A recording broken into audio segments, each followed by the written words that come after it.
ప్రజల పాలన వస్తుంది, ప్రజాస్వామ్య పాలన వస్తుంది, సోనియమ్మ పాలన వస్తుంది, ఇందిరమ్మ పాలన వస్తుందని ఊకదంపుడు మాటలన్నీ మాట్లాడారు రేవంత్ రెడ్డి గారు, కాంగ్రెస్ పార్టీ. కానీ ఈ 6 నెలల్లో అది ప్రజాస్వామ్య పాలన కాదు, ప్రజల పాలన కాదు, ప్రజా వ్యతిరేక పాలన, మోసపూరిత పాలన అనేటువంటి విధంగా ఇంత తక్కువ సమయంలో ఇంత వ్యతిరేకత కూడగట్టుకున్నటువంటి ప్రభుత్వం దేశంలో మొదటిసారిగా ఈరోజు తెలంగాణలో రేవంత్ రెడ్డి ప్రభుత్వాన్ని చూస్తాం. అనేక రకాల హామీలతో, గ్యారంటీలతో అధికారంలోకి వచ్చి ఈరోజు మరి ఏ ఒక్కటి కూడా అమలు చేయకుండా పూర్తిగా కాంగ్రెస్ పార్టీ నాయకులు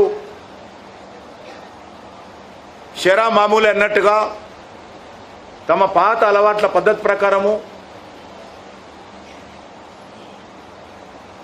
మరి అనేక మంది దగ్గర వేల కోట్ల రూపాయలు వసూలు చేస్తున్నటువంటి పరిస్థితి. కాంగ్రెస్ పార్టీ దేశంలో ఎన్నికల్లో పూర్తిగా తెలంగాణ ముఖ్యమంత్రి గారు సొంత పార్టీలో కావచ్చు, ముఖ్యమంత్రి గారు తప్పించుకునేటువంటి ప్రయత్నం. ఏదైతే శాసనసభ ఎన్నికల్లో గెలిచినటువంటి ఆ పార్టీ ఈరోజు ఒక్కసారి గత శాసనసభ ఎన్నికల్లో కాంగ్రెస్ పార్టీకి ఎన్నోట్లు వచ్చాయి, ఇప్పుడు ఎన్నోట్లు వచ్చాయి తీమను. కాంగ్రెస్ పార్టీ ఓట్లు ఎందుకు తగ్గినాయి? మరి కాంగ్రెస్ పార్టీకి సంబంధించినటువంటి ఓట్లు కూడా అనేక కాన్స్టిట్యున్సీలలో తగ్గినాయి కదా, మరి ఎందుకు తగ్గాయో చెప్పాలి ఆయన. కాబట్టి ఎన్నికల్లో కాంగ్రెస్ పార్టీ మీద వ్యతిరేకత కూడా గత ఎన్నికల్లో వచ్చినటువంటి ఓటర్స్ ఏదైతే 6 గ్యారంటీల కార్డు ఇచ్చి 6 గ్యారంటీలు ఇచ్చి ఈరోజు ప్రజలను ఆ రోజు మభ్యపెట్టారు. ఈరోజు అన్ని వర్గాల రైతులకు కావచ్చు, మహిళలకు కావచ్చు, యువకులకు కావచ్చు, అందరికీ రేవంత్ రెడ్డి ప్రభుత్వం యొక్క దారుణమైనటువంటి పరిపాలన అర్థమవుతా ఉంది. కాబట్టి కాంగ్రెస్ను సమర్థించినటువంటి వాళ్ళు కూడా ఓటేస్తున్నారు. అంటే కాంగ్రెస్ పార్టీ కూడా మమ్మల్ని సమర్థిస్తుందని అడుగుతా ఉంది. గత శాసనసభ ఎన్నికల్లో 8 గెలిచాము, పార్లమెంట్ ఎన్నికల్లో 8 గెలిచాము, వచ్చే శాసనసభ ఎన్నికల్లో 88 అసెంబ్లీ స్థానాల్లో గెలుస్తాం. సరిగ్గా ఈ 5 నెలల తర్వాత ఇప్పుడు జరిగినటువంటి పార్లమెంట్ ఎన్నికల్లో 35% పైగా ఓట్లతో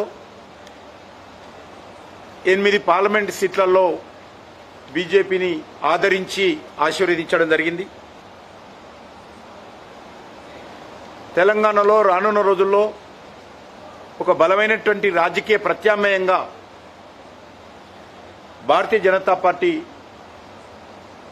ఎదగాలని ఈరోజు తెలంగాణ ప్రజలు కోరుతున్న విషయాన్ని ఎన్నికల్లో స్పష్టం చేయడం జరిగింది. ప్రజలు కాంగ్రెస్తో పోల్చి చూస్తే కాంగ్రెస్ ఓటింగ్ పర్సంటేజీ 1% పెరిగింది.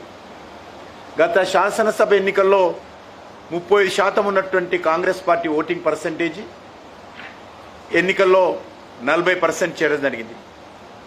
అదే స్థాయిలో బీజేపీ 14% ఉన్నటువంటి ఓటింగ్ పర్సంటేజీ ఈరోజు 35% పెరగడం జరిగింది. ఎవరు అడగకముందే ముఖ్యమంత్రి గారు తెలంగాణకి ఏం ఒరగబెట్టకుండా ఆయన పాలనకు రెఫరెండం అని ఆయననే ప్రకటించుకున్నాడు.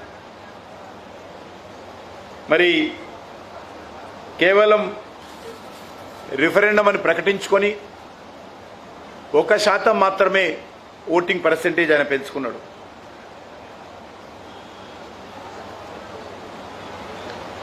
ఈ ఎన్నికల్లో భారతీయ జనతా పార్టీ 35.08% ఓట్లతో 76,47,424 ఓట్లు బీజేపీకి ప్రజలు ఓటేయడం జరిగింది.